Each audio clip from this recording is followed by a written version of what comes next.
Alors, merci de nous accueillir. Cette année, on a eu notre réunion annuelle, chose légale, administrative.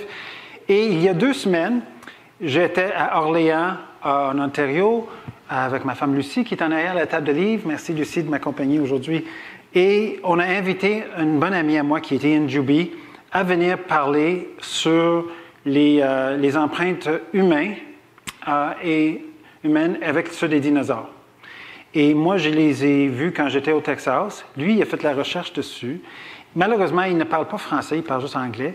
Mais il m'a dit, malgré le fait qu'il reste à Chalk River, qui est 2h30 au nord d'Ottawa, « Laurence, tu vas parler à Sherbrooke? Je vais venir, je vais emmener mes choses. » Al, c'est à lui. L'adresseur est à lui. La moitié, plus le 3/4, qu'est-ce qui est sur la table est à lui. Moi, j'ai des choses à moi sur un coin. Ça, c'est à lui. Alors, ça aurait fait toute une différence si je n'aurais pas eu ça à la conférence. Alors, je voudrais qu'on remercie Ian. Merci. Lui, il a une émission qui s'appelle Genesis Week. Tu peux le trouver sur YouTube sous Wazooloo. Donc, W-A-Z-O-O-L-O-O, Wazooloo.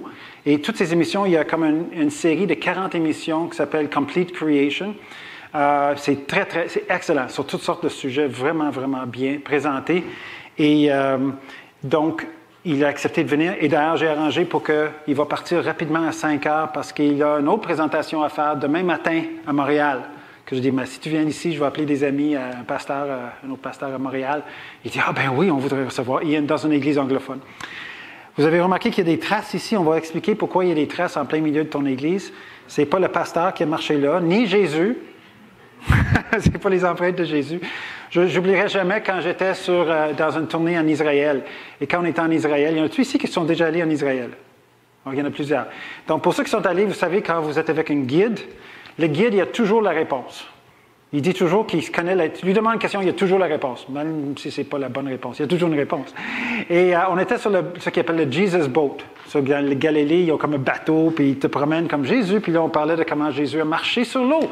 Alors, puisqu'ils ont toujours les réponses, j'ai demandé, mais où est-ce que Jésus a marché sur l'eau? Ah, il a dit à peu près là. Je dis quoi, vous avez des empreintes à pied? Oui, c'est ça. Donc, c'est sûr que c'était n'importe quoi. Ben voilà, c'était le bon lac, en tout cas. Alors, ça, c'est moi. C'est ma tête que vous voyez là dans des à peu près 40 et 42 degrés Celsius. Et on commençait à enlever. Donc, ça, c'est dans la rivière Biloxi. On va parler en détail. On va commencer par parler rapidement sur c'est quoi la position biblique concernant les dinosaures. Et après, on va regarder, mais qu'est-ce qu'on trouve? Est-ce que ça appuie qu'est-ce qui est dans la Bible ou non? C'est aussi simple que ça. Donc, on va commencer comme ça. Je vais expliquer, on va voir l'explication que tout ce qui est sur la table et tout ce qui est ici, il y a même un microscope là-bas. Je vais vous expliquer pourquoi c'est là et pourquoi vous pouvez aller le voir. Les fossiles... vous pouvez toucher la plupart, mais pas les œufs de dinosaures qui sont là-bas. Okay, c'est à peu près les seuls que j'apprécierais que tu ne touches pas les œufs de dinosaures. Parce que la graisse des peaux, éventuellement, ça remplit la roche. OK, on commence. Donc, qu'est-ce que la Bible dit? La Bible dit, en Genèse 1:20, Dieu dit que les eaux produisent en abondance des animaux vivants et que des oiseaux volent sur la terre vers l'étendue du ciel. Dieu créa les grands poissons et tous les animaux vivants qui se meuvent et que les eaux produisirent en abondance selon leur espèce. Il créa aussi tout oiseau ailé selon son espèce et Dieu vit que cela était bon. Ainsi, il y a eu un soir, il y a eu un matin, ce fut le 5e jour. Donc, dans les dinosaures, le royaume des dinosaures, ce qu'on appelle les dinosaures, on a dinosaure d'ailleurs qui est un mot qui n'est pas dans la Bible. Vous savez, c'était créé en 1840 par un chrétien. Un grand scientifique anatomiste qui s'appelle Richard Owen, qui était le plus grand anatomiste. Il était ami avec Darwin, d'ailleurs. Darwin lui envoyait des trouvailles qu'il avait trouvées pour l'aider à l'identifier et à le classifier. Et Richard Owen, c'est lui qui a inventé le mot « dinosaure ». Donc, puisque la Bible a été traduite et écrite en hébreu bien avant 1840, vous ne trouverez pas le mot « dinosaure ». Mais on va trouver d'autres choses. Mais si on parle des animaux, on a des ptérosaures qui sont des dinosaures qui volent et ont des reptiles volants. Et on a aussi des plésiosaures qui sont des dinosaures qui sont dans l'eau avec les 4 nageoires, etc. Okay? Ça aurait été le 5e jour selon la Bible. En Genèse 1, 24, 25 et 31, Dieu dit que la terre produise des animaux vivants selon leur espèce, du bétail, des reptiles, et des animaux terrestres selon leur espèce, et cela fut ainsi. Et Dieu fit les animaux de la terre selon leur espèce, le bétail selon son espèce, et tous les reptiles de la terre selon leur espèce. Et Dieu vit que cela était bon. Naturellement, Hollywood a sauté cette section-là parce que tous les dinosaures, il faut qu'ils soient mauvais. Mais au début, le Tyrannosaure Rex, c'était pas mauvais. Dieu vit que tout ce qu'il avait fait, et voici, cela était très bon. Ainsi, il y a eu un soir, il y a eu un matin, et ce fut le 6e jour. Donc, là, et ceci, c'est même renforcé dans les 10 commandements. Donc, en Exode 20:11, Dieu a écrit les 10 commandements de sa propre main. C'est pas Moïse, c'est pas comme les 10 opinions de Moïse. Alors, Dieu l'a écrit, et dans les 10 commandements, il va parler, le 4e commandement, il va dire que Dieu a tout créé en 6 jours. Et naturellement, il y a la question du sabbat. Il a reposé le 7e jour, c'est un exemple, il faut suivre le sabbat. Et ça devient super important, comme vous savez, dans l'Ancien Testament, le sabbat, comme hyper important. Concernant le respect du sabbat et même la raison de déportation, etc., ils n'ont pas respecté le sabbat. C'est super important comme verset. Et ça a son sens seulement à l'intérieur d'un contexte de création de 7 jours. Quand on enlève le contexte de 7 jours, là, ça a comme plus de sens, cette partie-là des 10 commandements. Et ni l'importance qu'ils ont mis par après, parce que la journée, est-ce que c'est une journée, est-ce que c'est 1000 ans, est-ce que c'est 1 million d'années, est-ce que c'est 1 milliard d'années? Ça ne marche plus, c'est des jours, pas des jours. Donc, ici, dans ce contexte ici biblique, c'est vraiment 6 jours, et les dinosaures sont là le 5e et 6e journée. Quelle journée les humains ont été créés? 6e jour. Bon, vous passez le test, excellent. Dans la Bible, est-ce qu'on parle de dinosaures? Je conteste qu'il y a plus que ce que je vais montrer ici, mais il y en a d'autres. En Job 40. Donc, Job, c'est une situation où est-ce que il a passé beaucoup de souffrances. Hein? On connaît même on parle même dans le monde commun, on va parler des souffrances de Job. Bon, Job, je ne suis pas ici pour concentrer sur les souffrances. C'est plus rendu la fin du livre de Job. Dieu commençait à interpeller Job pour ramener Job à avoir confiance en lui, que lui était au contrôle, que lui pouvait prendre contrôle de sa vie. Et en ce faisant, à partir du chapitre 37, Dieu lui-même va commencer à parler de sa création, comme étant un témoignage de comment Dieu est grand. Et ça se reflète dans les psaumes et différentes places dans la Bible où on regarde, on contemple les étoiles, on commence à considérer comment l'univers est beaucoup plus grand que nous et donc Dieu est encore plus grand que l'univers, donc ça agrandit la boîte dans laquelle on essaie de mettre Dieu. Et donc là, Dieu, pendant plusieurs chapitres, il parle de toutes sortes de parties de sa création et nature grandiose et il va finir en parlant de 2 bêtes, le Béhémoth et le Léviathan. Ça, c'est les mots hébreux. Pour parler de lui. Donc, Job, il faudrait qu'il ait vu le Béhémoth pour que ça ait du sens, cette argumentation. Là, tu entends mon téléphone un peu, hein, c'est ça? C'est pas grave? C'est-tu grave? Je l'ai baissé, mais... OK. T'apprends pas vite? Merci, Roxane. Tu peux le baiser si tu veux. Donc, cela étant, c'est traduit dans plusieurs de nos versions bibliques comme hippopotame. Dans l'Osterval, c'est marqué Béhémoth, mais dans plusieurs, c'est marqué comme hippopotame ou éléphant. Donc, le Béhémoth, voici l'hippopotame ou le Béhémoth, à qui j'ai donné la vie comme à toi. Il mange de l'herbe comme le bœuf. Le voici, sa force est dans ses reins et sa vigueur dans les muscles de son ventre. Il plie sa queue aussi ferme qu'un cèdre et les nerfs de ses cuisses sont entrelacés. Les os sont des tubes de reins, ses membres sont comme des barres de fer.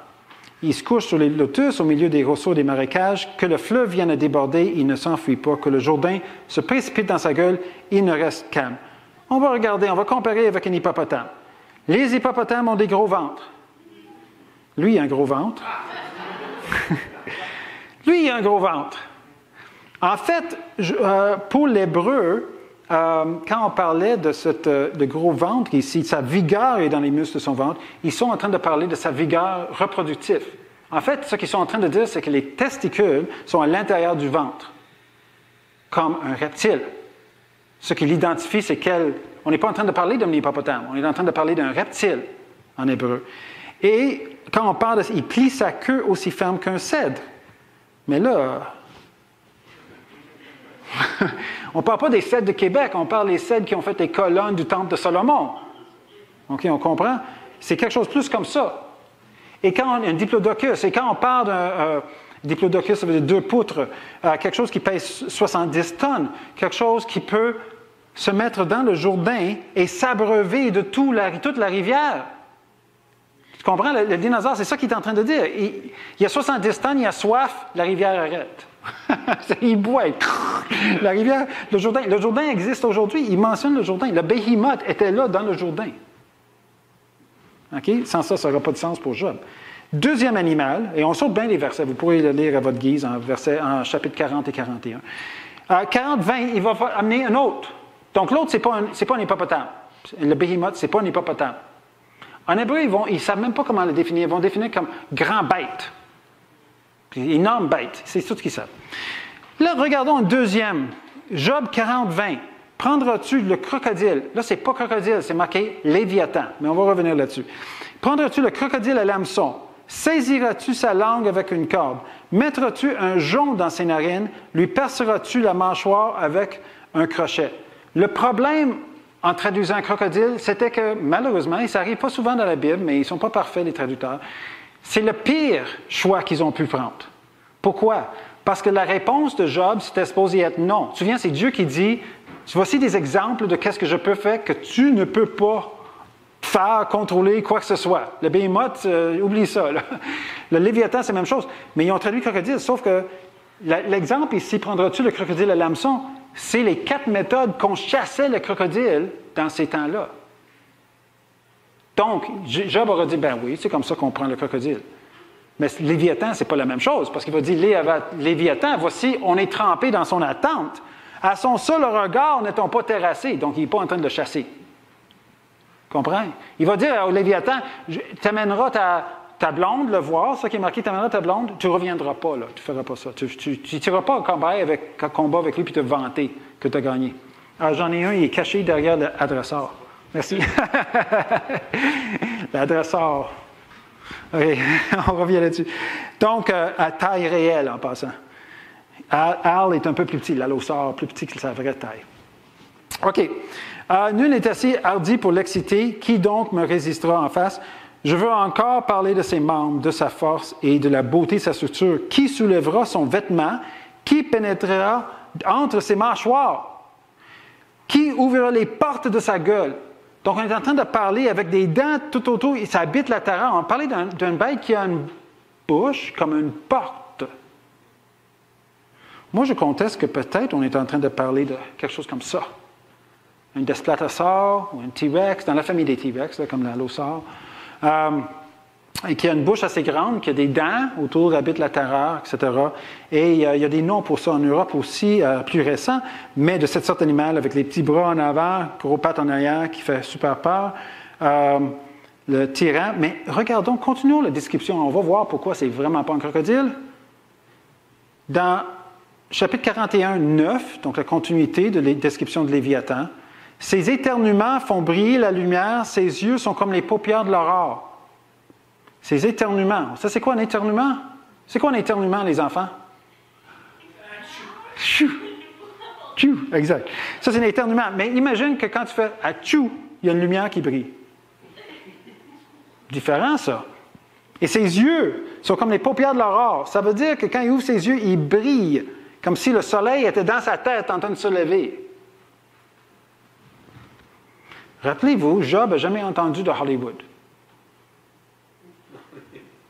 OK? On est en train de reculer 4000 ans ici. Là. Des flammes jaillissent de sa bouche. Des étincelles de feu s'en échappent. Une fumée sort de ses narines comme d'un vase qui bout d'une chaudière ardente. Son souffle allume des charbons, sa gueule lance la flamme. OK. Premièrement, si un crocodile était comme ça, il n'y aura pas de souliers faits de peau de crocodile. Aucun. Deuxièmement, des lance-flammes dinosauriens. C'est ça que je conteste, on est en train de parler ici. On est en train de parler d'un système, et c'est intéressant que dans les adresseurs, je vais me déplacer, désolé pour ceux qui sont sur Zoom, je vais l'amener en haut là, pour qu'ils puissent là, en profiter sur Zoom. OK, donc ici, on a peut-être un adresseur et un jeune, ça c'est adulte, et en haut, vous voyez des trous ici? Donc, ça fait, il y en a qui disent, mais peut-être est-ce que le dinosaure a pu faire du bruit, ou, je conteste peut-être, c'était un mélange de deux gaz qui sortaient ici avec un feu de son nez. Il y a une espèce d'insecte qui fonctionne comme ça, qui a du feu qui sort, le scarabée, bombardier, où est-ce qu'il y a deux gaz qui se mélangent dans une troisième poche, et après, ça devient comme une flamme qui sort. Et peut-être c'est quelque chose de similaire. On ne sait pas, on ne l'a pas vu. Tout ce qu'on sait, que la Bible en parle, puis parle que Job l'a vu. Et on est en train de parler que quelque chose comme qui ressemble à ce que nous, on appellerait un dragon. Et c'est intéressant de remarquer que le concept de dragon est quasi mondial. Dans les tribus et dans les mythologies, etc. Même dans l'horoscope chinois, tu as le lapin, tu as un cochon, tu as toutes sortes d'animaux connus, puis tu as un dragon. Pourquoi il ferait comme 11 animaux connus puis un mythologique? Ou fiction? Non, pour eux, c'était tout du vrai. Donc, j'ai une conférence au complet sur les dinosaures, là. On n'a pas le temps de rentrer là-dedans. Pour la Bible, c'est clair que dans le jardin d'Éden, Adam, il y avait des dinos. OK? Donc, on est en train de parler de dinosaures. Et dans la Bible. Donc, ça, c'est le concept biblique. Là, on va regarder Louis Jacobs. Louis Jacobs a écrit un livre, Le Quest, la recherche pour le dinosaure africain. Et dedans, il parle un peu de cette situation, le concept d'humain qui aurait coexisté avec les dinosaures. Ça, c'est une citation ici. Coexistence des hommes et des dinosaures. Une telle association réfuterait une terre avec une vaste antiquité. Toute l'histoire de la création, y compris le jour de repos, pourrait être intégrée dans les 7 jours bibliques du mythe de la Genèse, et l'évolution sera vaincue. Il est en train de dire, puis lui, il n'est pas créationniste de tout, il est évolutionniste, mais il dit l'idée, parce que lui, il ne croit pas, l'idée que des humains se trouvent avec les dinosaures voudrait dire 3 choses ici. Voudrait dire quoi? La Terre est jeune, quelques milliers d'années. 2, la Bible est vraie. Et 3, la théorie de l'évolution est fausse. On est d'accord? Il y a 3 choses qui sont en train de... Si on trouve, lui qui est spécialiste, l'ancien président de la Société de paléontologie vertébrée, OK, c'est pas n'importe qui, là, c'est très haut placé, très important. Il dit, si on trouve des humains avec des dinosaures, ça veut dire pour lui 3 choses. 1, que la Terre est jeune. 2, que la Bible est vraie. Et 3, que la théorie de l'évolution est fausse. Alors, on est prêt pour notre exploration dans cette idée? Hein? C'est lui qui le dit. On se rappelle des trois choses. OK? On va revenir. OK. Alors, est-ce que les dinosaures et les humains ont cohabité? Un peu de fondement avant qu'on arrive aux empreintes des pistes. Alexandre le Grand, il raconte que lorsqu'il a conquis l'Inde en 326 avant Jésus-Christ, ses soldats étaient apeurés par les grands dragons qui vivaient dans les cavernes. Les autres vont appeler ça des dragons. Il y a des dragons marins, des dragons terrestres, des dragons qui volent. Dragon était le mot pour reptile au complet. Un mot.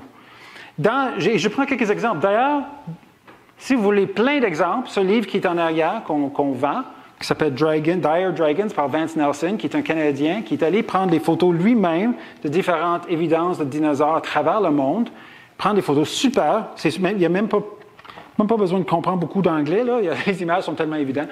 À travers le monde, entre autres, quelques images ici, on peut voir, là j'ai ouvert celle-là ici. Donc il y a toutes sortes de choses à travers le monde qui montrent qu'il y a des gens qui s'étaient associés avec des dinosaures dans les temps récents, dans quelques milliers d'années.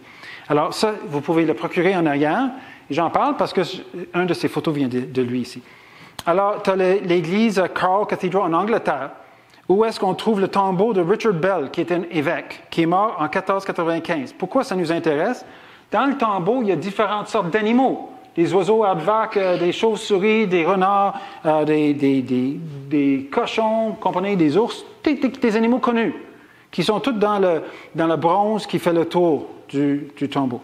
Et on trouve ceci. Ça, c'est un peu moins connu comme animal. Ça ressemble beaucoup plus à les sauropodes, à long cou et à long queue. Donc, est-ce qu'on est en train de parler qu'ils étaient au courant de ça en Angleterre? Pourquoi ils l'auraient mis s'il n'était pas?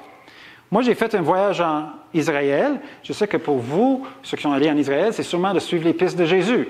Moi, je voulais suivre les pistes de Jésus et les pistes de dinosaures. Et donc, il y avait en Israël 2 places qu'on était en train de regarder qui étaient intéressantes. Entre autres, une place pas trop loin de Nazareth, qui était la capitale dans ce temps-là. Pas de Nazareth, mais la ville qui est proche. Où est-ce qu'il y a une maison qui date de 300 ans après Jésus-Christ et il y a un grand mosaïque au 2e étage. Et j'ai pris des photos. Et en tout cas, j'ai pas voulu tout mettre, c'est super beau. Mais dans un coin, il y a ceci. Tout le reste de photos, on peut reconnaître des personnes avec des animaux, puis des histoires de mythologie romaine, tout ça, gréco-romain. Mais là, gréco-romaine, mais voilà, il y a cet animal-là qui ressemble beaucoup à un dinosaure. Un autre exemple, le monastère Taprom, qui a été construit en 1186 après Jésus-Christ. Et il y a toutes sortes d'animaux. Et dans ça, il y a ceci. Et j'ai la plaque ici. Mais je n'ai pas la plaque, j'ai le modèle du plaque. Ici.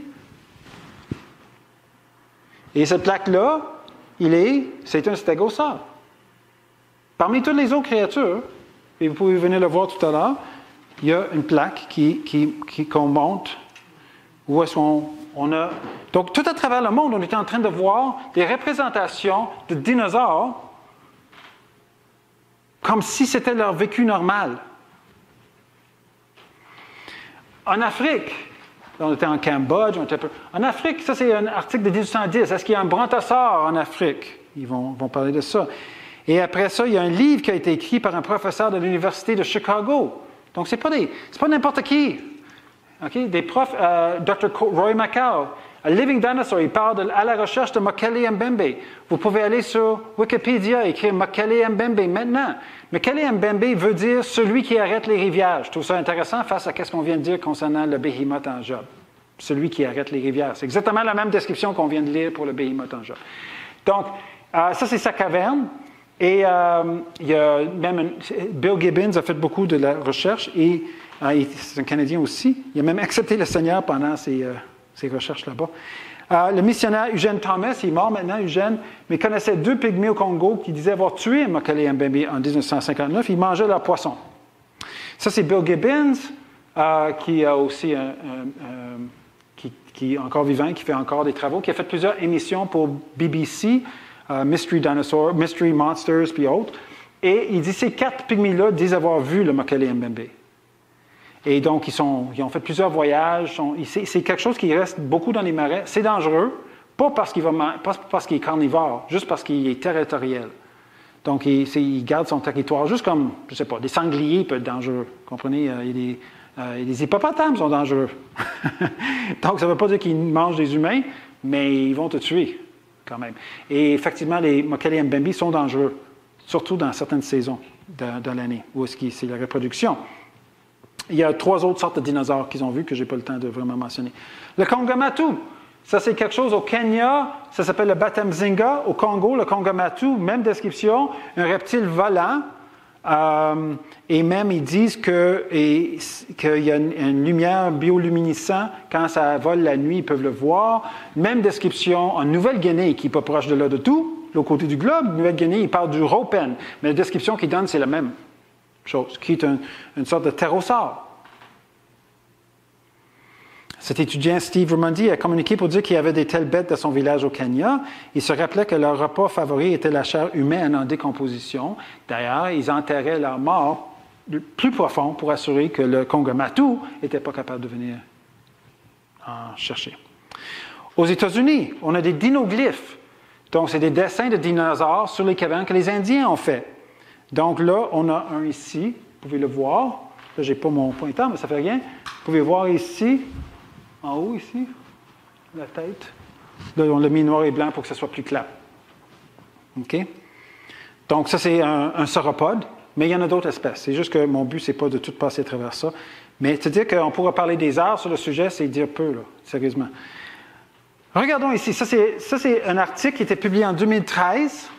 Dans Nature. Nature, là, c'est la plus grande des revues, plus prestigieuses, je devrais dire, des revues, plus prestigieuses des revues qui existent dans la science. Nature, là, c'était Acta Horticamica, puis Nature, c'est dans les plus hauts.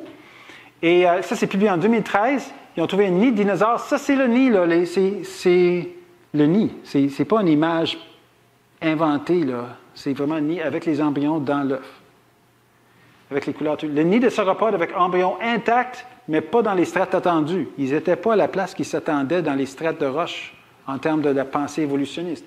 Ensevelis par les pulsations durant des déluges. Ça veut dire que le nid, les œufs étaient dans le nid, montaient, et les strates de roche, le nid était multistrate. Le même nid avait des strates, vous savez tous c'est quoi des strates de roche? Hein, des différentes, quand tu prends la route puis tu t'en vas vers Montréal, tu vas passer des coupures de roche, tu vas voir des différentes strates. Là, c'est des strates très minces, mais ils sont à travers le même nid. Mais comment on peut faire ça? Ça veut dire qu'il est revenu pendant que la marée a amené du sédiment et elle était en train de pondre des œufs. Et là, il revient, pond d'autres œufs, comprenez? Le même nid. Mais ça veut dire que vos strates, ils ont tous le même âge. Le dinosaure, il n'a pas attendu 10 000 ans pour revenir pondre le reste de ses œufs. OK. Molécules organiques préservées. Wow! OK. Tous les dinosaures sont supposés avoir disparu combien de millions d'années? Quelqu'un peut me dire combien de millions d'années pour les évolutionnistes? 65 millions d'années. OK? À peu près. Bon, au moins. Est-ce qu'on peut concevoir l'idée que des molécules organiques, OK, c'est pas de la roche, a pu exister 65 millions d'années? C'est pas raisonnable. À un moment donné, il faut se questionner sur une roche, peut-être, même des roches. Vous savez, même nos fossiles qu'on trouve dans de la roche, sans les strates, ne sont pas exclus de leur environnement. La pluie, l'érosion, vous comprenez, il y a des changements qui se passent, même s'ils sont dans de la roche. La roche calcaire dans laquelle on trouve ces roches-là, le calcaire, il est poreux. Les éléments passent à travers. Donc, il y a des changements, et pour que ça soit là, c'est pas... En d'autres mots, je suis en train de dire que on ne peut pas comme imaginer que c'est dans une boîte qui est isolée de son environnement pendant 65 millions d'années. Dans de l'anaérobique. Tu comprends? Dans un système complètement inimaginable à moins 273 Kelvin. Non! C'est dans la température normale du globe. Pendant 65 millions d'années, il y a eu des changements sur le globe. Pour les évolutionnistes. Moi, je ne crois pas dans ça. Là, mais... Donc, ils sont super surpris pour trouver ça. Parce qu'ils disent, ça ne marche pas. On continue. La couleur préservée de l'œuf de dinosaure ne fait que repousser les limites actuelles de notre connaissance de l'histoire des vertébrés moléculaires et des tissus mous associés. Ils ne sont pas fossilisés. On continue. Donc, ça, c'est les peaux de dino. OK? Donc, il y a différentes sortes de peaux. Et donc, il y a différentes sortes de... Ça, c'est des glands qu'on trouve dans la peau de dinosaure. Donc, il y a un peu de cette sorte... comme une sorte de balle de basket, dans un sens. Souvent, les empreintes sont un peu comme ça. Alors ici, ça, c'est en 2013 aussi, en avril 29. Barbie, qui est à l'Université de Regina au Canada, il a découvert ceci. Pendant que nous travaillions sur le fossile, je pensais que nous regardions l'impression de la peau. Alors, j'ai remarqué qu'un morceau pouvait être enlevé. Et j'ai réalisé que ce n'était pas normal, c'est de la vraie peau. OK. Mais là, il y a la semaine passée, le 1er septembre, découverte d'un fossile dinosaure en Alberta d'un paléontologue qui a excité tout le monde. Pourquoi? Ils ont enlevé 112 tonnes de roches, puis ils n'ont pas fini de sortir ce adresseur qui était par-dessus.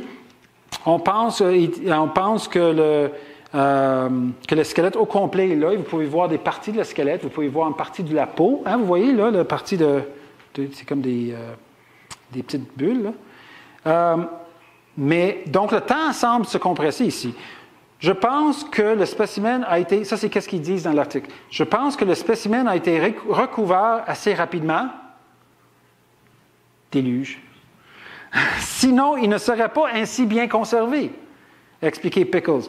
Vous pouvez voir certaines de ces vertèbres et de ces tendons.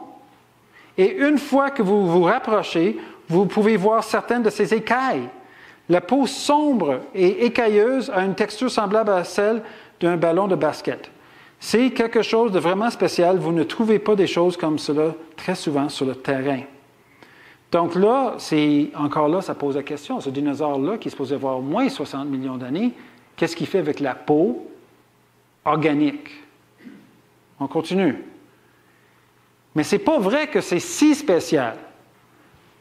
Mary Schweitzer, depuis 1905, a commencé toute une polémique autour des tissus mous des dinosaures parce qu'elle était spécialiste dans les tissus. Elle travaillait sur Jack Horner, qui est un spécialiste en paléontologie. Pourquoi je mentionne ça? Parce qu'un paléontologue, il crée des modèles. Il va créer des modèles, il va monter des squelettes. Tu trouves des morceaux. Souvent, les squelettes sont tous mélangés. Tu peux avoir même plusieurs dinosaures dans le même squelette. Tu ne sais pas quelle tête va sur qui. Vous comprenez? C'est tout mélangé. Rare, c'est celui qu'on vient de trouver en Alberta où est-ce qu'on a un squelette, que c'est un dinosaure au complet ou presque. On ne sait pas encore. Là. Donc, il faut qu'ils mettent ensemble. Alors, un paléontologue, il veut garder les fossiles. Quelqu'un qui est spécialiste dans les tissus cellulaires, elle veut défaire tout le calcaire puis voir qu'est-ce qui reste. Mais quand on défaire tout le calcaire, il ne reste plus de fossiles. Il reste juste qu'est-ce qui reste. Et donc, c'est un peu contradictoire, mais c'est elle, sa spécialité, c'était dans les tissus. Et il se trouve qu'elle était en train de travailler avec Horner. Il y avait le fémur de T-Rex qui était ici, qui était en fait trop pesant pour envoyer un morceau par la poste au laboratoire. Elle l'a coupé en deux. En le coupant en deux, c'est là que les choses sont arrivées. Coupe en deux, là, il découvre qu'à l'intérieur, c'est comme des globules rouges, et il découvre qu'il y a du collagène, c'est une sorte de tissu adipeux, qui s'attache un peu à toutes nos cellules, là, qui était encore élastique. Et voici qu'est-ce qu'elle dit. C'est exactement comme de regarder un morceau d'os actuel. Je ne pouvais bien sûr pas le croire. OK, arrêtons là juste un instant. L'idée qui est devenue populaire dans notre génération, que les scientifiques sont les porteurs de vérité et qui ont remplacé les prêtres et les pasteurs, est fausse. Regardons ce qu'elle dit. Pourquoi elle ne peut pas croire quelque chose qu'elle regarde? C'est l'inverse. Un scientifique doit croire qu'est-ce qu'il regarde. Elle ne peut pas croire parce qu'elle a déjà une idée préconçue et elle va essayer de chercher les preuves pour l'idée qu'elle a préconçue. Ça, ce n'est pas de la science. Elle a une foi. Elle n'a pas les preuves, donc elle a la foi. Et elle va chercher qu'est-ce qui supporte sa foi, elle pense. Et si ça ne supporte pas sa foi, elle va quand même essayer de trouver une manière de la faire supporter sa foi.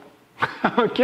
Donc, regardez, il dit, je ne pouvais pas bien sûr le croire. J'ai dit aux techniciens de laboratoire, après tout, ces os ont 65 millions d'années. Comment des cellules sanguines pourraient-elles survivre si longtemps? Ben, parce qu'ils n'ont pas 65 millions d'années. Pas compliqué. Mais le problème, c'est que c'est compliqué pour les évolutionnistes. Parce que si on enlève 65 millions d'années, on enlève les millions d'années, comment on est supposé avoir évolué? Parce qu'aujourd'hui même, qu'est-ce que nous voyons? On voit des lamas qui produisent des lamas. On voit des vaches qui produisent des vaches. On voit des singes et des gorilles qui produisent des singes et des gorilles. Et on voit des humains qui produisent des humains. Tout le temps. Je peux le vérifier dans n'importe quel laboratoire, n'importe quel hôpital, tout le temps. Sinon, une femme qui rentre avoir un bébé, il faudra qu'elle ferme les fenêtres, elle ne saura jamais qu'est-ce qui va sortir. Donc, ce n'est pas le cas. Alors, ils savent ça. Ils disent, alors, comment faire pour qu'une grenouille devienne un prince en 150 millions d'années? Mais ça prend 150 millions d'années, parce qu'on ne le voit pas arriver en petites parcelles. OK. Si on enlève les 65 millions d'années, la théorie d'évolution est fausse. Vous comprenez l'impact? Pourquoi? Qu'est-ce que l'homme, au début qu'on a parlé, what's the name of the scientist, the Methodist? Jacobs? Yes. Jacobs. Louis Jacobs, qu'est-ce qu'il a dit? Si on trouve des humains avec les dinosaures, on découvre trois choses. On découvre que ça prouve quoi? Un, vous vous souvenez, c'est quoi la première? Terre est jeune. Deux, le quoi? La Bible est vraie. Et trois, l'évolution est fausse. Exact. La théorie de l'évolution est fausse. Donc, c'est ça qui est face à cette situation-là, Mary Schweitzer. Mais ce n'est pas les seuls dinosaures qui ont été trouvés. Depuis plus que 100 ans, on trouve des tissus mous dans les dinosaures. Et le problème, c'est qu'on les trouve dans les dinosaures qui ne sont pas 65 millions d'années, ils sont supposés avoir 200 millions d'années. Et pourtant, et le problème, c'est que le collagène, le collagène, en tout cas théoriquement, ne peut pas exister plus que 10 000 ans. Ça, c'est le collagène 10 000 ans. Mais on trouve des collagènes dans des dinosaures qui sont supposés avoir 65, 130, 140, 200 millions d'années. Publiés. Mais le collagène n'existe pas plus que 10 000 ans. Le problème, ce n'est pas avec le collagène. Le problème, c'est avec ces dates ici.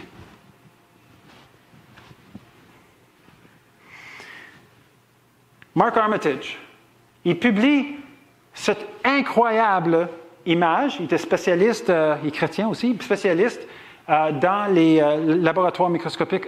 Il dirigeait un laboratoire microscopique, un des plus grands en Californie, universitaire, Berkeley, je crois. Et ça, c'est des tissus. Lui, il était ami avec Mary Schweitzer. Et il a travaillé avec elle pendant plusieurs mois pour comprendre qu'est-ce qu'elle faisait. Et là, lui, il voulait le tissu pour être capable de le mettre sur microscopie. Et ça, c'est des tissus de os de dinosaures, d'un triceratops, dinosaure à 3 cornes. Ça, c'est les tissus des cellules d'os dans un microscope à lumière pas fossilisé. Il publie ça, American Laboratory, décembre 2012. Bon, il publie quelque chose d'autre. Un mois après, ça c'est jamais vu là, dans les universités, un mois après, il se fait publier dans Acta Histochemica, qui est un des plus grands revues, et tu vois son nom, Mark Armitage, ici, et c'est un titre là, en français, « Cellules d'os non fossilisées dans la corne d'un triceratops ». Normalement, quand on réussit à publier sur les pages couverture des revues spécialisées, dans les plus grandes revues, et vous êtes universitaire, vous venez de garantir votre poste à l'université. Ce n'est pas vraiment recherche, enseignement, développement, c'est recherche, recherche, recherche. Et parce que ça amène de l'argent à l'université, la recherche, pour d'autres contrats, d'autres subventions, etc. Une autre manière qu'on pourra sous-titrer cet article, c'est comme ceci. Une méthode par laquelle vous pouvez rapidement perdre votre emploi chez l'université Cal State. En dedans de 3 semaines, il était mis à pied. Il a perdu sa carrière. Il était rendu dans son sous-sol. Le microscope qui est là, c'est Mark Armitage qui me l'a vendu pendant qu'il était dans son sous-sol. J'ai dit, Mark, qu'est-ce que ça me prendrait pour avoir un microscope et des plaques de cellules d'os non fossilisées? Il m'a dit, j'ai besoin d'argent. Il dit, 2000 $ US. J'ai dit, vendu. L'association, depuis des années, là, j'ai ça depuis 10 ans. J'ai ça, puis vous pourrez aller voir tout à l'heure une plaque où est-ce que vous allez voir une cellule, 2 cellules d'os fossilisées sur la plaque. Parce qu'une image vaut 1000 mots. Et maintenant, ça a pris 3 ans, il a gagné en cours. Il a gagné au moins 3 années de salaire. Il n'a pas choisi de reprendre. Je pense qu'il ne voulait pas revoir son emploi, il a continué. Mais juste pour dire que ça peut être très coûteux de prendre une position dans notre société face à ne pas être évolutionniste dans les sciences. Donc, lui, il a trouvé ça. Donc, les ostéocytes, vous pouvez voir ici 3 ostéocytes avec des philopodes. Philopodes, c'est les petits bras. C'est ça que vous allez voir dans le microscope, avec les philopodes, comme ça. Il y en a qui sont plats. Il y a des tissus sanguins. Je n'ai pas le temps d'embarquer là-dedans. Je veux embarquer sur la question des empreintes, des traces de dinosaures. Donc, ça vous donne une idée on a d'évidence que les dinosaures sont plutôt récentes, n'est-ce pas? Récents. Alors, mon voyage avec Jean-François, ici, Lupien, on est allé en avril à une fouille. Et vous pouvez y aller vous-même. Ils font des fouilles publiques. Vous pouvez faire comme j'ai fait à 42 degrés Celsius. à commencer à enlever la poussière. Je vais vous montrer ça. Ça, c'est leur musée. Là, ils sont en train de rénover. Il y a beaucoup de choses qui vont là-dedans. Je n'ai pas le temps de te le montrer. J'ai fait deux émissions directes de là-bas avec ACPEC, avec ceux qui enseignent à la maison. On a pris des conférences, puis les jeunes, les enfants pouvaient voir en personne qu'est-ce que je faisais. Là-bas, avec Dr. Carl Baugh.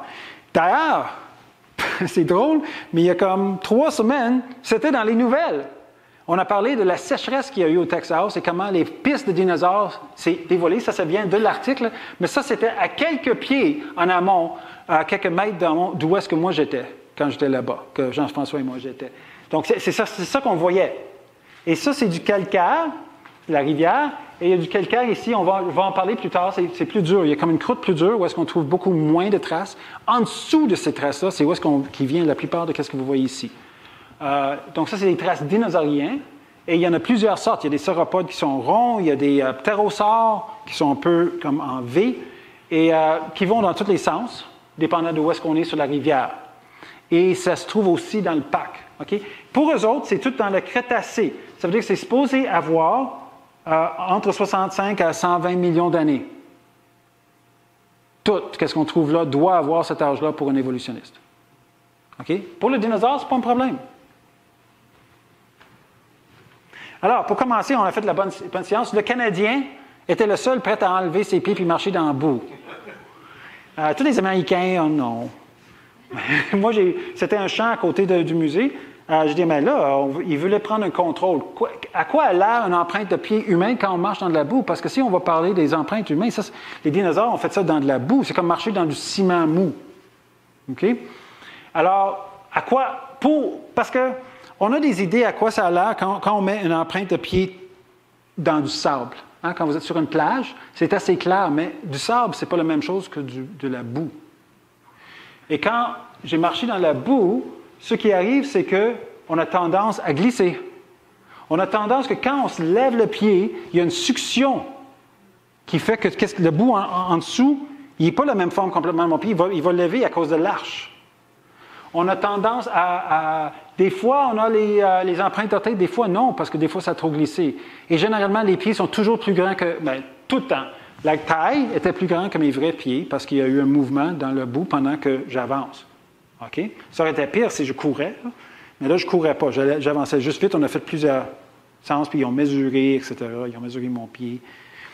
Donc, quand on est en train de faire des recherches là-bas, vous pouvez voir, il y a le fond de... La rivière est là, il y a un fond qui dépasse. Cette rivière-là, c'est une des rivières, selon Ian, qui est plus vite en temps. Il peut monter comme was it 25 feet, go up in a flood? Yeah, OK, donc une dizaine de mètres, 8-9 mètres, soudainement, la rivière peut monter rapide. Et naturellement, il y a beaucoup d'érosion associée à ça.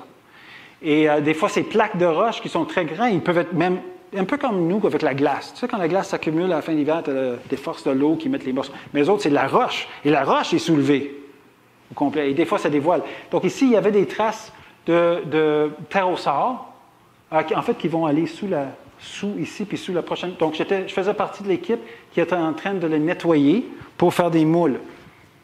Parce qu'on n'a pas le droit, selon la loi au Texas, d'enlever. Il faut que tu les laisses, les fossiles-là. Donc, on prend des moules. Ça sera des empreintes de pieds ptérodactyles.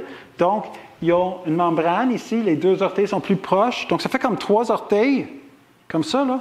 Ça fait comme ça. Parce que les deux ici sont plus proches quand ils sont en train de marcher dessus. Et c'est une sorte de V. Celui que nous, on regardait parce qu'il était quand même long, là, comme 60 cm, 70 cm, juste la piste. Entre les pistes, c'était plus que 1,3 mètre. Ça aurait été dans ces tailles-là. Ça, c'est l'humain. Ça, c'est comme moi. Là. Ou vous. OK. On applique du latex, toile de jute. C'est toute une science autour de ça. Puis il faut que les choses soient faites rapidement. Tu es dehors, tu peux avoir plein de saletés. Donc, il y a du latex qui est une sorte de caoutchouc qu'on met sur le fond. Après ça, on met de la jute par-dessus. D'autres latex pour tenir. On va mettre du bois, etc. Et le lendemain, on va le sortir de là pour avoir la moule sur laquelle on va faire... C'est comme le miroir de qu'est-ce qui est là. Puis après, à partir de ça, on peut faire les moules comme tu vois ici. Donc, tu as le miroir, tu fais qu'est-ce qui est sur le miroir, puis là, tu as comme l'original. Tout le monde comprend un peu? J'ai pris comme miroir, puis là, j'ai...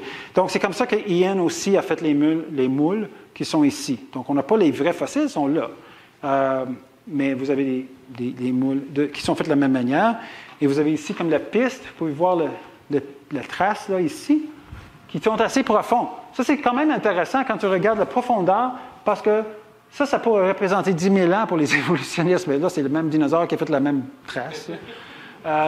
Donc là, il y en avait 3. Puis ça continuait par là, en dessous. On n'a pas enlevé la grosse roche, ça aurait pris le marteau-piqueur.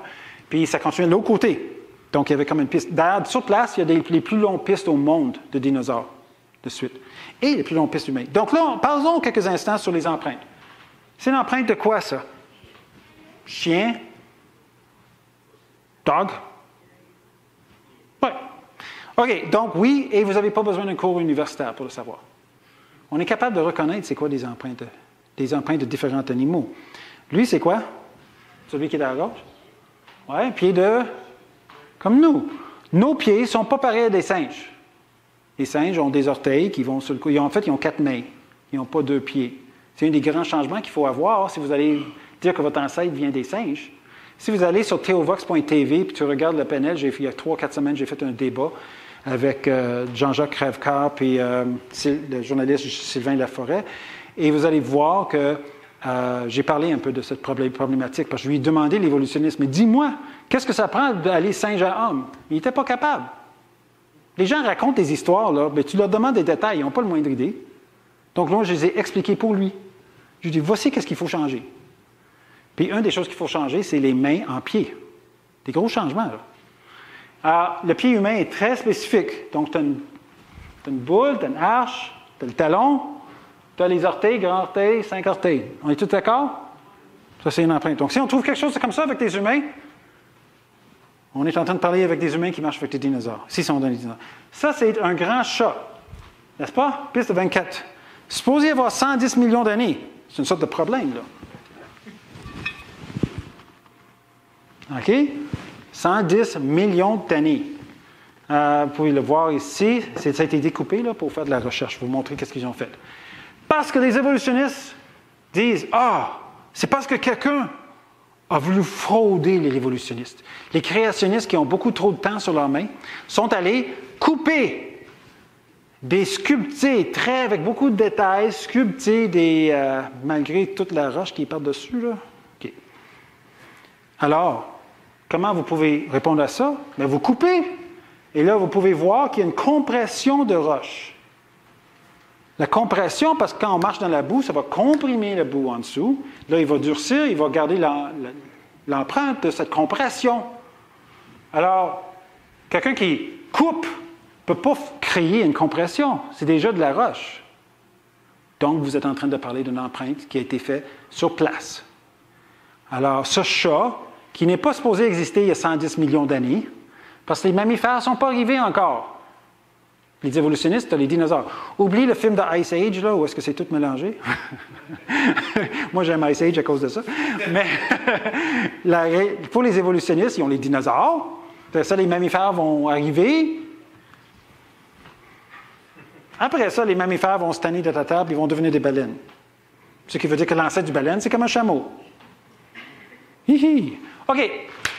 Richard Dawkins, il dit quoi ici? Il dit, si un seul crâne de mammifère, bien vérifié, Richard Dawkins, c'est un grand athée évolutionniste. Si un seul crâne de mammifère bien vérifié devait apparaître dans des roches vieilles de 500 millions d'années, toute notre théorie moderne de l'évolution serait complètement détruite. Mais Richard Dawkins, on est en train de trouver quelque chose. Ce n'est pas 500 millions d'années, 100 millions d'années, mais vous comprenez, le principe reste. Sa théorie tombe à terre. Et Richard Dawkins, mes amis, est allé au musée Creation Evidences Museum. Il est allé en personne avec Stephen Gould, le grand paléontologue de Harvard, et un professeur de l'Université au Texas. Pendant que j'étais là-bas en avril, ils nous ont parlé de cette histoire-là. Le musée était beaucoup plus petit, comme une sorte de maison en bois rond, là.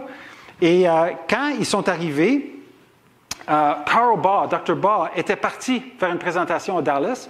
Puis les autres sont arrivés, puis il y avait juste un jeune homme de 17 ans qui gardait la place pour les visiteurs. Donc là, c'est juste mais il dit, nous, là, on vient de Harvard, là, puis Oxford. Ben, le gars, il dit, ben, OK. Un gars de Texas, ça veut rien dire. Et, mais il dit, on veut voir. OK.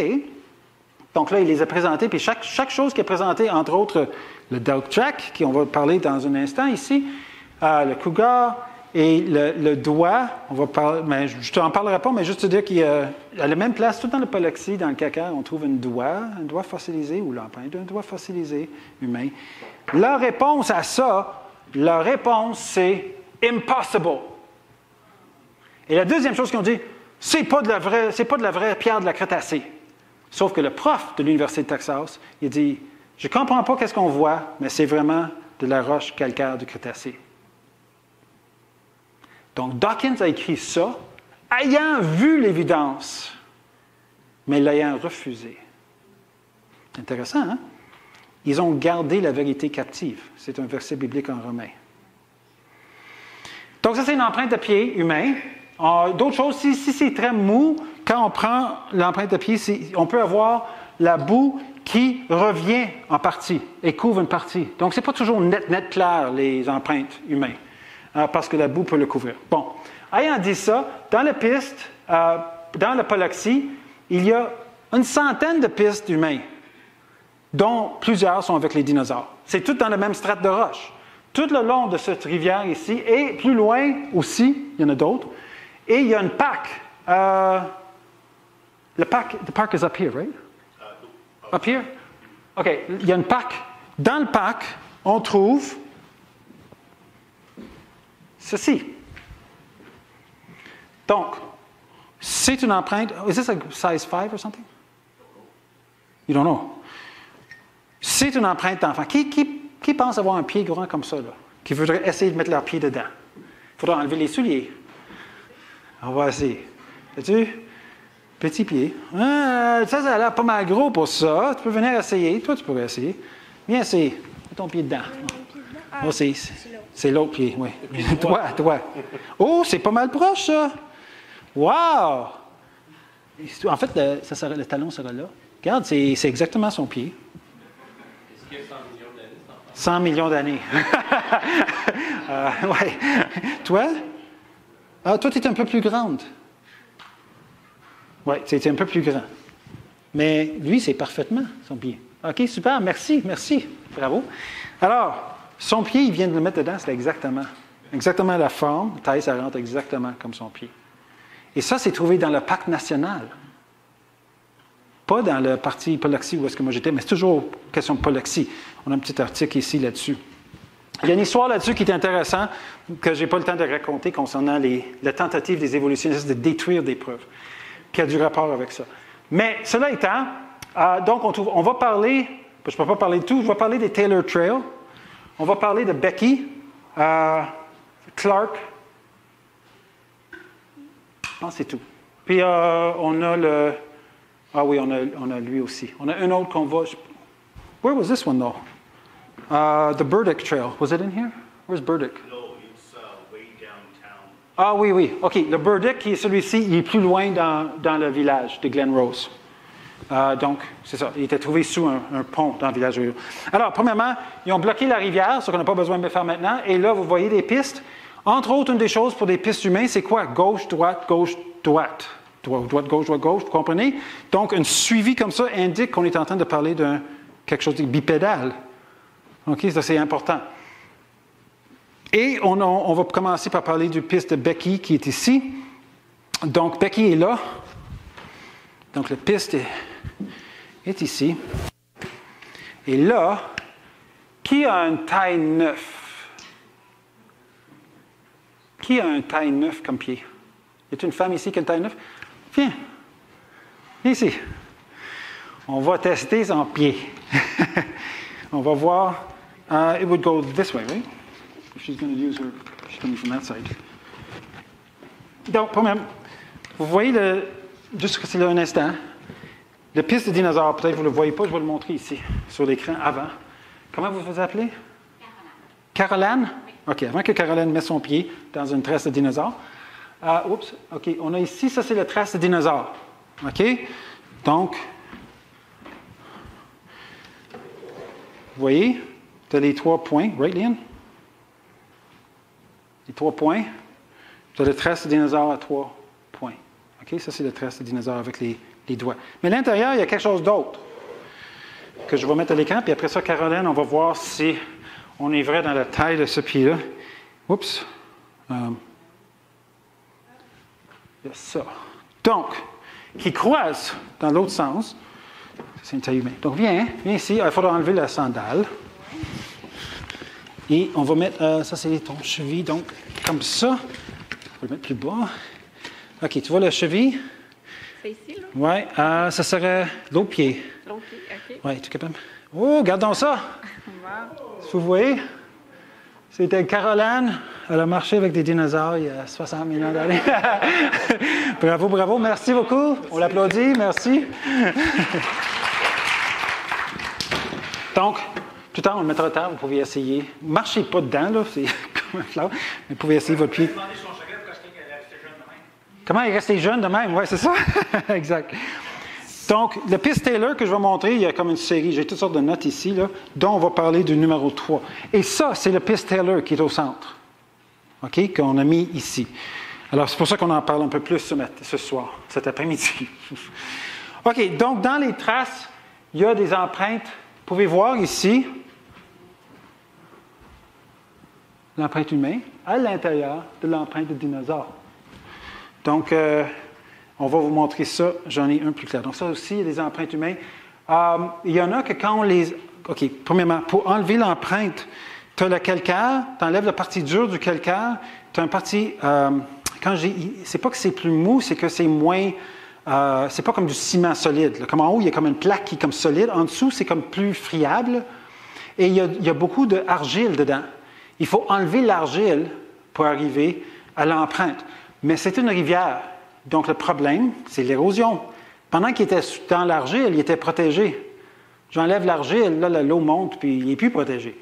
Puis c'est un des problèmes avec ceux ici, c'est qu'on les trouve, on prend des photos, tout ça, puis on n'a pas le droit de les enlever.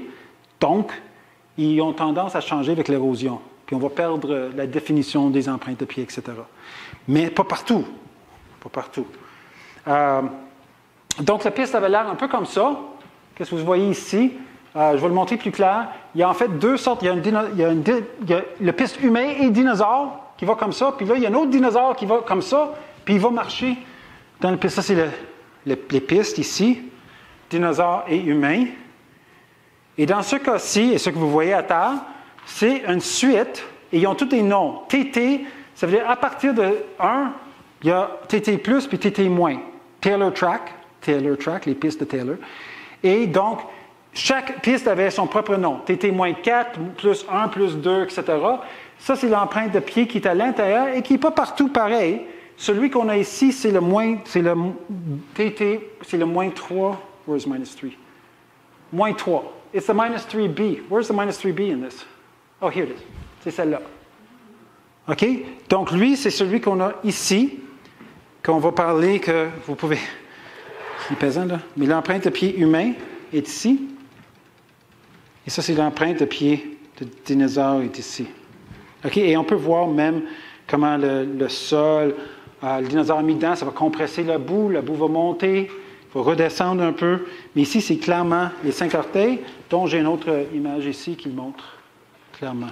OK, donc ça, c'est un des multiples pistes qui sont là. Donc, l'humain a marché. Pourquoi l'humain a marché dans les traces? Mais parce qu'il est dans la boue. Et donc, c'est comme marcher dans la neige. On va marcher dans des pistes qui sont déjà là si on peut. On cale moins. OK, donc on va marcher. C'est aussi simple que ça. Les évolutionnistes, quand ils ont entendu parler de ça, il y a eu 2 réactions. Un, c'était d'essayer de détruire. Il y en a 2, après une conférence, sont allés détruire 2 des pistes. Des spécialistes qui connaissaient où étaient les pistes.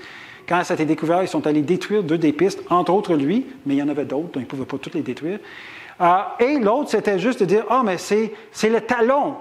Le dinosaure a eu le talon disloqué. Disloqué. OK. Donc, au début, il est dans le talon, mais là, son talon commence à se promener dans son pied. Et éventuellement, il va sortir complètement de son pied et aller dans le pied de l'autre dinosaure. Ça, c'est extrêmement disloqué. Si tu vois, lui, le plus 6, là. Ça, c'est un autre dinosaure qui passe par là, puis lui, il a continué sa marche dans la même direction, gauche-droite, gauche-droite, gauche-droite, et il marche dans une autre sorte de dinosaure. Et là, vous pouvez voir, c'est le modèle qu'on a. Là, des fois, on met de l'eau dedans, parce que c'est plus évident quand on met de l'eau que si c'est toute la couleur gris. Donc, ça vous donne une idée du Taylor Track. Beaucoup de choses à dire là-dessus. On pourrait parler des heures, mais je n'ai pas des heures. Le dinosaure en question, c'est probablement un Acrocanthosaurus, ça s'appelle un lézard à haute épine, comme voir ça. Mais les 3, c'est toujours des empreintes un peu comme un énorme poule. Mais vraiment grand poule. Mais grande poule, mais voilà, un peu comme ça. Alors, ça, c'est le Acrocanthosaurus. Le Taylor Track numéro 6, donc là aussi, on voit les empreintes d'orteils clairement définies. Et on peut voir ici les empreintes de dinosaures et les empreintes humaines. Vous voyez ça? Tu as les dinosaures, tu as l'empreinte humaine qui va par là. Ça, c'est le T6 qu'on vient de parler. Tu as l'empreinte de dinosaure que lui, il continue son chemin à 3 orteils. Et lui, c'est l'autre qui va par là. C'est une empreinte de pied humain.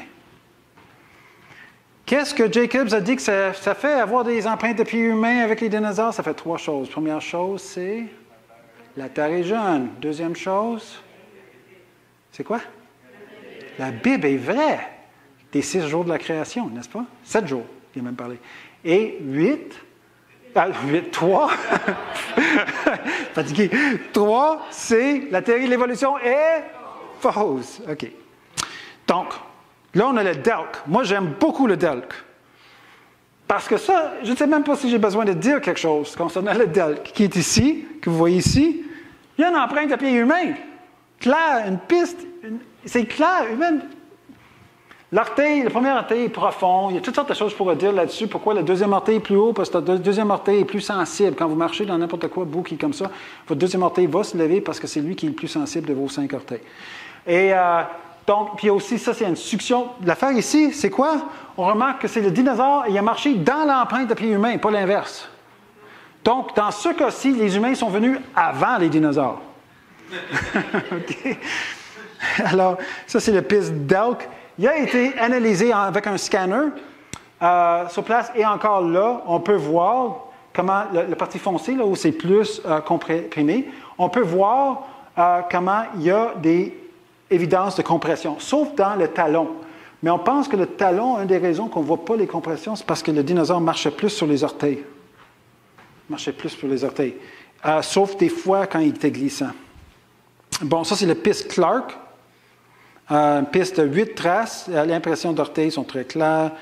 J'ai le piste Burdick qu'on parle ici. Piste Burdick, moi, j'étais là. La première conférence internationale en créationnisme avec 400 scientifiques que je suis allé, c'était en 1986. Donc, comme une partie des gens n'ont pas été nés. Mais j'étais là et j'ai vu 8 scientifiques présenter le Burdick Trail.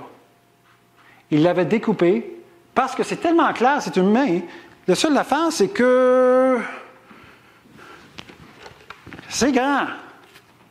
Les 14 pouces. Est-ce que c'est Shaq O'Neal? Ah. Donc, vous connaissez le joueur de basket Shaq O'Neal? Il est grand. Ses pieds sont grands. Alors, lui, c'est sa taille. La Bible parle qu'avant le déluge, il y avait des quoi? Des géants. Pour nous, ce serait des géants. Même après, Goliath, etc. Quelle taille avait ses pieds? Il a 9 pieds de grand. Et on voit plusieurs pieds qui sont grands. Ils ne sont pas tous petits comme ça. Tu vois, il y en a d'autres ici. Donc, on va parler dans un instant de lui aussi, qui sont grands.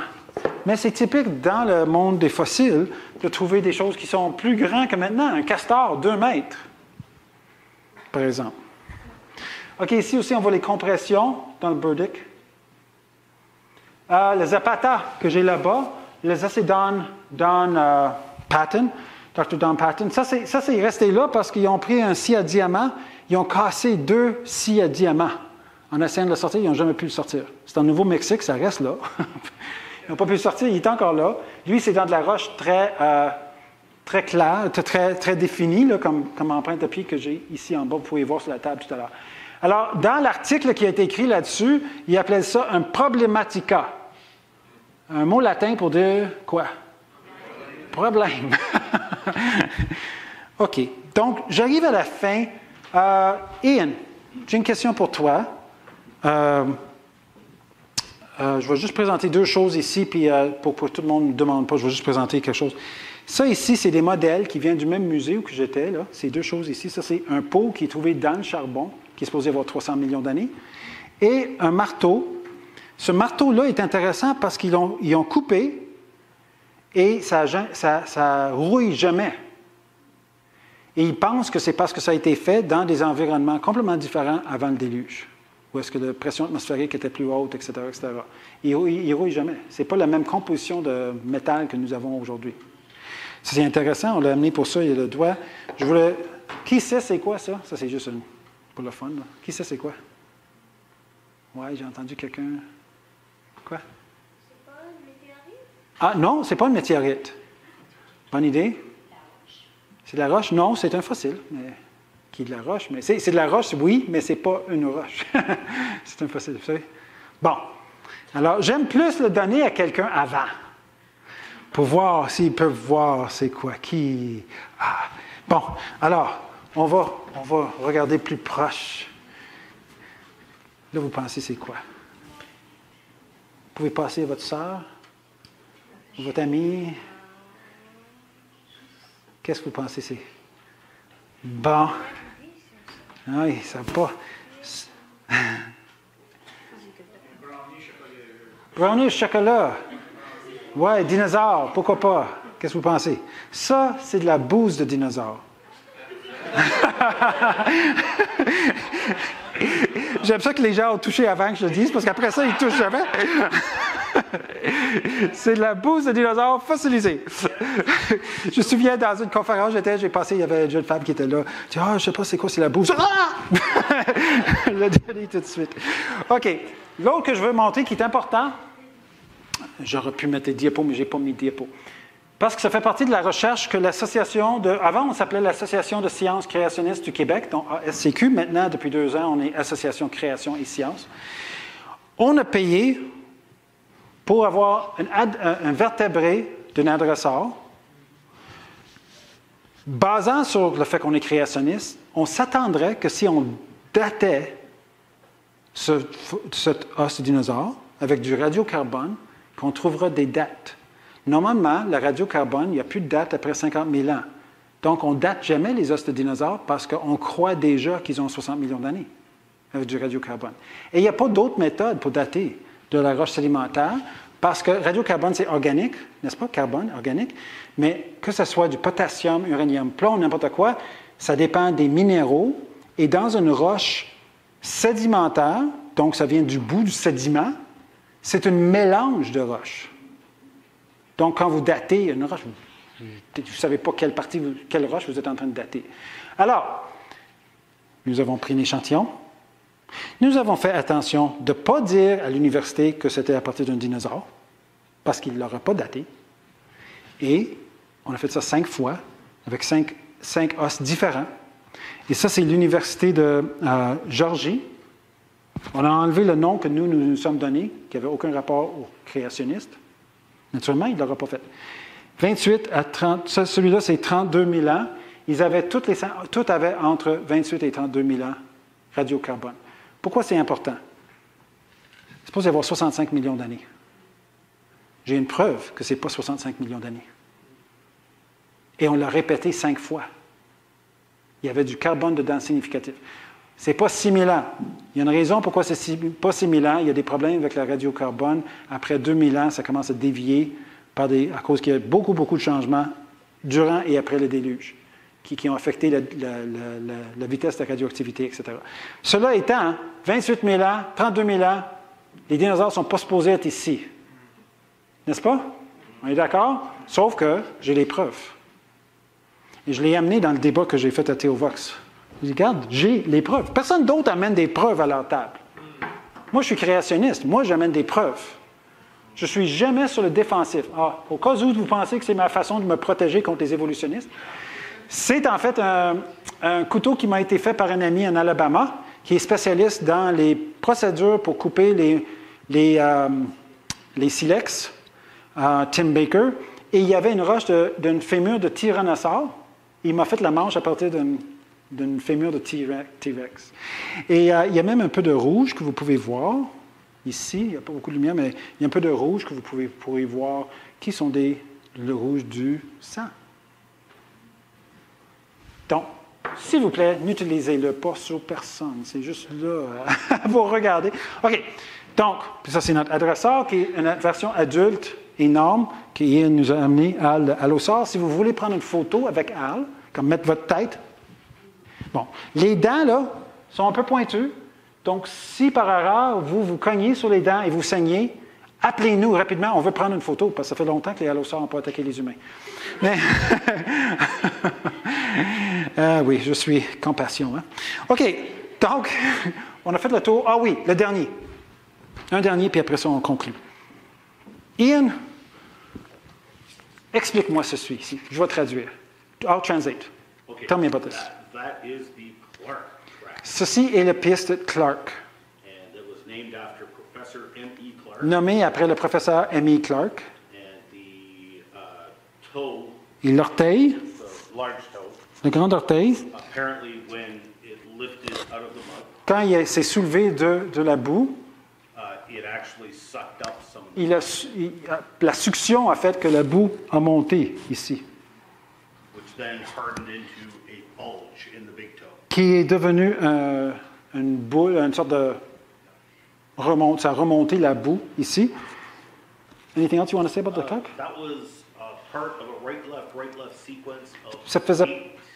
oui, c'est ça. Ça faisait partie d'une séquence de 8 pistes, gauche-droite, gauche-droite, gauche-droite. Anything else? OK. Mais c'était in the Pallaxi, Yes, dans le Pallaxi. right where you were taken. Exactement la même place que moi, j'étais avec Jean-François, on était en train de faire des fouilles. Alors voilà. Donc, vous pouvez venir voir ça tout à l'heure. Et on va finir avec une conclusion que j'ai plagiée avec... Copiée avec permission de Ian Duby. Parce que j'ai bien aimé ce diapo ici. Ça, c'est un livre écrit par Charles Templeton. Charles Templeton, était quand il était jeune, était le Billy Graham. D'ailleurs, il était ami avec Billy Graham. Il a amené des milliers et des milliers de personnes au Seigneur. Et à un moment donné, il a parlé avec son ami Billy Graham, puis il dit, Billy Graham, je ne peux pas accepter ce que je suis en train de lire. Et la raison principale, c'était l'évolution. Il ne pouvait pas concorder ce qu'il lisait. Ce n'était pas la seule raison, mais c'était la raison principale. Et il a écrit un livre qui s'appelle « Au revoir à Dieu » ou « Adieu à Dieu », je ne sais pas comment traduire, mais « Au revoir à Dieu », mes raisons pour le rejet de la foi chrétienne. Alors lui, il explique pourquoi il a rejeté la foi chrétienne. Il y a même une entrevue qui a été faite par Lee Strobel, qui est connu pour ses livres sur le cas pour l'épreuve, pour l'évidence pour Christ, la création et tout ça. Lee Strobel lui a parlé à Templeton, s'est assis avec lui, puis à un moment donné, Templeton, juste après à peu près 3/4 d'heure, Templeton a arrêté de parler, puis il dit, avec une larme dans ses yeux, il a dit, « Jésus me manque. » Et après ça, ça a comme parti, et c'était comme si c'est jamais arrivé. Et ça a frappé Lee Strobel, un journaliste, un chrétien. Il dit, « Wow, il y a quelqu'un qui est comme... Il a eu une expérience avec Dieu réel, mais il l'a rejeté. Et il le rejette, il a écrit un livre, pourquoi il l'a rejeté. Et une des raisons qu'il l'a rejeté, c'est l'épreuve, supposément, pour l'évolution. Peut-être si Charles Templeton aurait été au courant de qu'est-ce qu'on trouve au Pallaxi, peut-être il n'aurait pas rejeté la foi. Parce que quand on trouve les preuves des humains avec les dinosaures, ça veut dire 3 choses. La première chose, la Terre est jeune. La deuxième chose, la Bible est vraie. Et la troisième chose, la théorie de l'évolution est fausse. Merci beaucoup.